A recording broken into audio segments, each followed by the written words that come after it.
Siapa dekat sini yang nak cari tudung yang tak panas, terletak seharian? Ini adalah jawapan dia. So ini macam mana kita nak pakai tudung sarung ala bawal dari AZEK Scarf. Kemaskan bahagian awning. Awning sangat mudah untuk dibentuk ya. So lipat bahagian kiri dan kanan.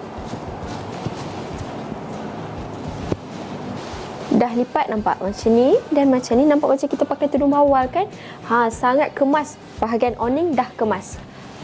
Simple sahaja.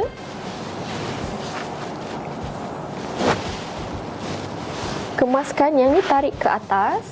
Ambil yang ini, bawakan ke depan. Saya akan pakai ring dekat bahagian sini. Pakai ring ni. Macam ni, pakai style macam ni. Senang je. Tarik sampai ke atas. Lepas tu kemaskan. Tarik-tarik dia.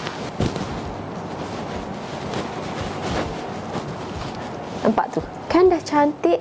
Cantik bergaya dengan tudung sarung saja tau. Tengok bahagian belakang dan bahagian depan. Kalau akan nak dapatkan tudung yang cantik ni dari AZEK Scarf, tekan button bawah sebelum stok kita habis. Okay, bye!